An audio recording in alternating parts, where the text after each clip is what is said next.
Hi everyone, so the sun is going to move into Scorpio, kicking off Scorpio season on Sunday, October 23rd. If you're in the Eastern time zone and you do that daylight savings thing, it's going to happen just before sunrise.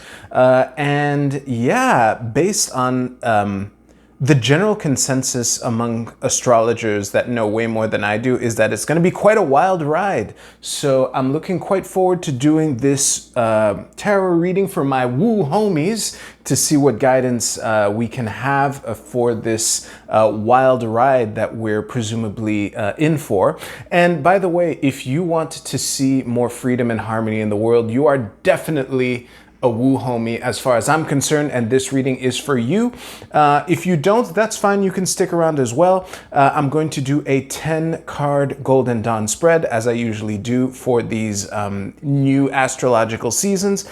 As always, I have 3 oracle cards that have been set up to the side. You're free to choose which one or which ones resonate with you the most. I will do that at the end of this reading. I've also picked one of these cards myself. We shall see. Oh, and final note before I cut the deck and start turning cards over, the 9 of Swords reversed flipped over or jumped out while I was shuffling. So we'll see if that means anything or not, but let's get right to it. Like I said, the general consensus is that it's going to be quite a wild ride. And for our general energy in the present, we have the Queen of Swords in reverse. So I'm not sure yet. I'll get this out of the way right now. The Queen of Swords is holding one of the 3 swords in this deck that is upright. It represents the Sword of Truth. And when I usually pull this card, I usually read her as, you know, speaking your truth, being a straight shooter, speaking honestly, that kind of thing. Now, the fact that she's in reverse, I usually say to not be afraid to speak your truth. That might be what it is, but it might also be a lack of clarity with the Sword of Truth being upside down. And the, you know, usually her head is above the clouds. Now it is below them. So that might have something to do with it. And in the 2 cards here for the unseen, hidden, unconscious influences, we have the 9 of Swords, which I should have mentioned. I did turn it up right before putting it back in the deck. And now here it is in the reading. So I can see, this is funny. It's kind of like, these are really 2 very interesting cards to have side by side here. So subconsciously, I would say that the stress and anxiety, you know, we've all been through a lot. That part is clear. The 3 of Cups, it might be a longing for times of the past, or it might be that some of you who've been following these readings for a while may or may not have taken the advice that I gave for the new moon in Libra that I did a while ago. That this would be a good time to reunite with your friends. So we shall see. That shall become clear after. Now I'm going to turn over 2 cards for the known and seen influences. And we have the Knight of Swords and the 2 of Coins. So things are moving fast. We're trying to, how can I say this? The 2 of Coins, right? Like based off of this, we're halfway into this reading right now. The 2 of Coins, I am reading as trying to find the way. No, well, it might be being knocked off balance. However, it is upright, so I'm not reading that. I'm not reading that aspect of it particularly strongly. It's encouraging that right now the only card that's reversed is the Queen of Swords in the middle of the whole reading, and I know in advance that this card is upright. Let's just turn over the 2 cards for the past here. So we have the 10 of Swords and the Ace of Cups. So it's looking like seeing this as a continuation of readings that I've done before in this series, it's looking like we're finding the opportunity in the ending. That sounds kind of like empty Zen type words, but with the new beginning that is implied by the sunrise in the background of this card here, it is important to remember that whenever something ends, it sets you up for the next thing, or at least very often. So with an ace, an emotional, overflowing Ace of Cups side by side with this card, that reinforces that message. And also we have twice now in this reading, we have a sword card and a cup card side by side, and the sword card is a scary looking one, and the cup card is a happy looking one. Very interesting. Now let's see what we have in the future / incoming energy / I guess things, opportunities to look out for that are coming in. We have the King of Coins in reverse and the King of Wands in reverse. Now this is interesting. Are these still in frame? Yeah, kinda. Actually, I'm gonna move the whole thing over. Sorry about that. I should have planned a little better. This should be good. This will have to do with the time that I'm willing to dedicate to this. So, yeah, the notion that you know, with the two eclipses that we're gonna have during Scorpio season, it's looking like the how can I say this? Things in which we would otherwise be masters of those domains might see some challenges. I'm not sure how to read these in the sense that when a card comes up in reverse, I usually interpret it as a block, a glitch, or a delay. It's hard for me to tell which one it is, but definitely with the energy of these kings is very promising in the sense that it nods to the fact that we are in a good position to deal with this storm. However, this is going to be a real test, you know. And the final card, the bridge between the past and future, it is the 10 of Coins, which I will turn this way. I always rotate cards clockwise when I lay them down like this. So, with the Hermit at the bottom of the deck, this is very inspiring. So I think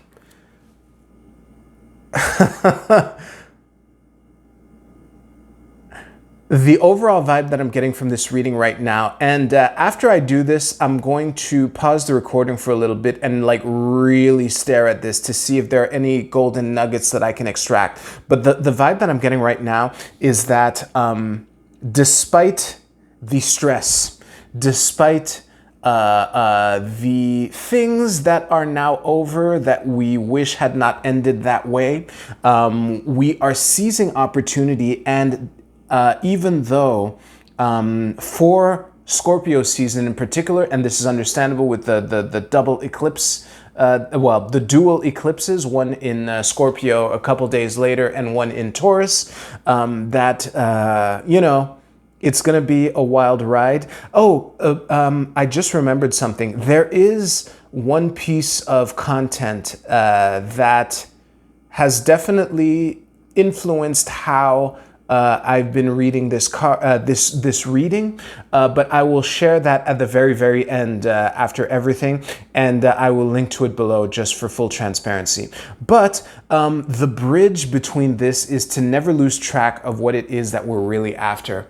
I love reading the 10 of Coins as like the big why. You know, it's not, yeah, it's the big why. The nuance that I was going to add isn't really relevant. So to keep the vision that we want to manifest in our mind, to serve as our guiding star through this tumultuous, topsy-turvy type of energy that we have ahead of us.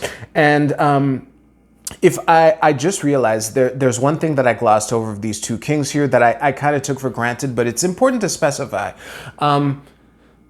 We have the practicality and long-term abundance of the King of Coins, and we have the ultimate willpower of the King of Wands. I just wanted to mention, because I said their respective domains, but it's important to flesh that out a little. So before moving on to the Oracle card portion, I'm going to pause this recording.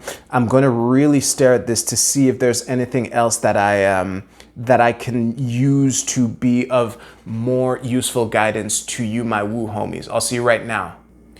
Okay, so the cards that have become clearer to me now that I've reflected on it is these two cards in combination, and also the Queen of Swords reversed in the middle of the whole thing. And the overall message of these three cards is pick your fights. But if you see an opportunity to gain ground and to advance the cause of harmony and freedom and all that great stuff, to do so decisively. So basically, as far as your relationships is concerned, they're very precious. This is a theme that has come up many times, that has come up so often that I actually put these readings on hold for a little while. But it is hinted at by the Three of Coins in the below the surface of this reading here. So I would say that the few relationships that you have going in are going to be really precious, and to not put undue stress on them by trying to be a zealot. However, if you do see an opportunity to do so, to just make sure that you're actually discerning it wisely, and that you're not projecting your hopes into what actually is. But if you've double checked and you've dotted your I's and crossed your T's and made sure, oh, this actually is an opportunity for me to enact, to take action that will advance our collective goals, to do so, to not half-ass it, basically. Yeah, those are the main themes for this Scorpio season. Oh, and I'll just, the reason I haven't said anything about the Hermit card is because it hasn't really added anything that wasn't already said in the reading. It's kind of like silently nodding throughout this whole thing of like, you know, we have the inner wisdom, and we should trust our light and follow it wherever it takes us, is the long and short of it, which has been a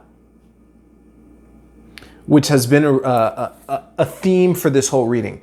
Anyway, let's go to the Oracle card portion of this reading. If you pick this card, your card is Youthful Folly. This is I Ching hexagram number 4. And the key words are impulsiveness, immaturity, bluffing, ignorance, learning, impatience, reckless behavior. Don't be stupid.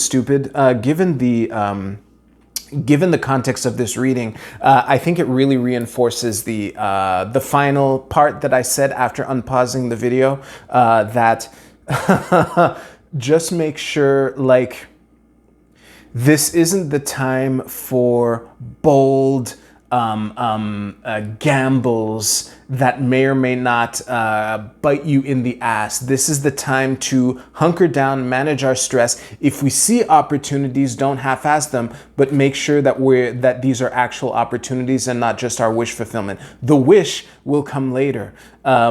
Scorpio season doesn't look like the time for that shit. If you chose the Prism Oracle, your card is Ideation. This is an interesting one. I have not pulled this card very often. Let me just absorb this here. So it's funny. It's red, but it's a light shade of red, kind of like almost orange. The way I'm interpreting this card is to use the vision that you create and or hold a vision to serve to create a safe space in all the chaos that has that may or may not play out around you, and to really use that to recenter yourself. And I guess for you, if you chose this card, A key question to ask yourself during Scorpio season is, what is it that I really want? What is it that I really want to go after?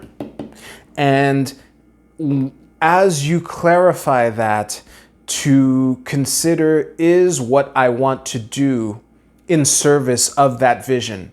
And that can help create the space among the chaos for you to really have your wits about you and, make wise decisions for these next 4 weeks. And if you chose this card, your archetype is Midas/Miser. Very interesting. I will read both light and shadow attributes right now. The light attribute is entrepreneurial or creative ability to turn anything to gold, delight in sharing life's riches. The shadow attribute is hoarding money and emotions, obsessive fear of losing your wealth. So here's the thing.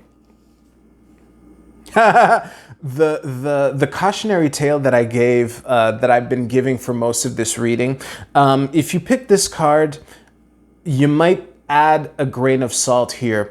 For those of you who picked this card, you might actually have more opportunities than others who have not picked this card for this next couple weeks. So despite the fact that the warning of not projecting your vision, the warning of not projecting what you would like to be true into what is true when you're assessing a situation and determining whether or not to take swift, decisive action, it's still in place. However, you might want to be a little riskier than those of us who have not picked this card. So, yeah. That's a really interesting card to pick at the end of all this. I have the feeling that there's something else I want to say. Give me a second. Yeah, what I wanted to say is that for those of you who picked the Midas/Miser card, you might be in a better position to take risks because you have a more solid foundation a more solid foundation to build on, and that the relationships that you are bringing into Scorpio season with you are more reliable and less at risk of being subject to undue stress if you decide to charge into a fray when you shouldn't have. Yeah, that was the final thing. So that concludes the reading. If you don't care about the next part that I'm gonna say, please give this video a like. It helps out a lot. I am very curious to see what you have to say, any questions, thoughts, or observations. After this, I will determine what the significator will be for the new moon and full moon readings that I'll do very shortly for the new moon. And yeah, thank you very much. I will see you soon. Now, for those of you who are curious what information that influenced the reading, definitely, it was a video on by Marin Altman, who's an astrologer that I follow. I really like her videos, despite the fact that the beginnings, like, she doesn't get into it, but anyway, she knows this and she accepts this as part of herself. Anyway, the video was on eclipses in general and how to navigate them. And something that stuck to me was the notion that eclipses aren't necessarily a good time to manifest what you intend to manifest. However, it's more of an opportunity to see, okay, what opportunities is this eclipse offering me? And to work with that as best you can. An example that a dual example that she uses was lighting a match during a wildfire, or going out surfing when there's a tsunami. Like, it's better to just see the fire that is around you, or see where the tsunami is going. And if you see opportunities to surf with it, or to add to the wildfire or whatever, I've stretched that metaphor beyond its limits, but you get the idea. So yeah, that was the main, one of the things that was influencing this reading.